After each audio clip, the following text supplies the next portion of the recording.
আসসালামু আলাইকুম সবাইকে। মাত্র একটা ডিম আর একটা আলু দিয়ে এতগুলি টিকিয়া কাবাব তৈরি করেছি। গেস্ট আসলে আপনারা ঝটপট তৈরি করে নিতে পারেন। এটা মাংস ছাড়াই মাংসের স্বাদ দিবে, এতটা টেস্টি হয়। তো চলুন দেখা যাক। এখানে একটা সিদ্ধ আলু নিয়েছি আর একটা সিদ্ধ ডিম নিয়েছি। তো আমি খুব সুন্দর করে একটা গ্রেটার দিয়ে গ্রেট করে নিচ্ছি। আপনারা চাইলে কাঁটা চামচ দিয়েও করে নিতে পারেন।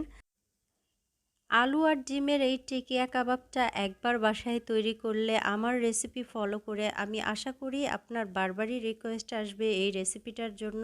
আর এটা খেতে এতটাই সুস্বাদু হয়, ছোট বড় সবাই কিন্তু খুব পছন্দ করবে আশা করি। তো এখানে দিয়ে দিচ্ছি কাবাব মশলা 1.5 চামচ পরিমাণে, চা চামচের। তো এই চামচটা ছোট হওয়ার কারণে আমি আরও আধা চামচ এখানে দিচ্ছি।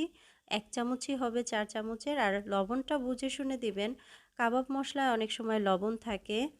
তো এখানে দিচ্ছি জয়ফল আর জয়ত্রী, আর সাথে আছে গরম মশলা, দারচিনি, এলাচি, লং হাফ চামচ গুঁড়া দিয়ে দিচ্ছি, আর পরিমাণ মতো লবণ দিচ্ছি, আর মরিচের গুঁড়া সামান্য পরিমাণে দিচ্ছি।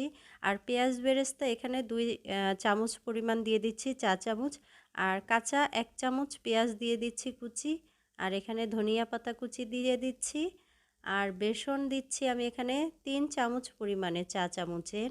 আর বেসনটা অবশ্যই আপনারা তাওয়ায় একটু টেলে নেবেন, যাতে কাঁচা গন্ধটা একদমই না আসে। আর কাঁচা গন্ধটা আসলে এটা খেতে কিন্তু একদমই ভালো লাগবে না।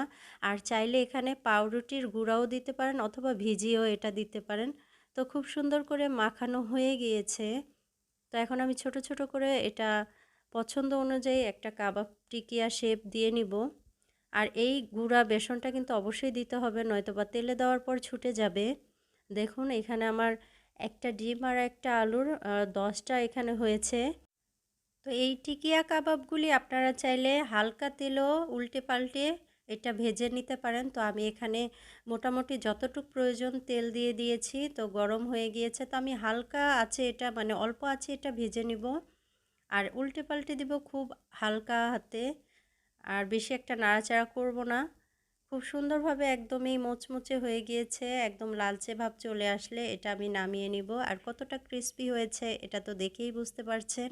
আর আমার এই রেসিপিটা যদি আপনাদের ভালো লাগে তাহলে অবশ্যই আমার চ্যানেলটা সাবস্ক্রাইব করবেন, পাশে থাকা বেল আইকনটি ক্লিক করে দিবেন, আর ছোট্ট একটা লাইক দিবেন। সবাইকে ধন্যবাদ। আল্লাহ হাফেজ।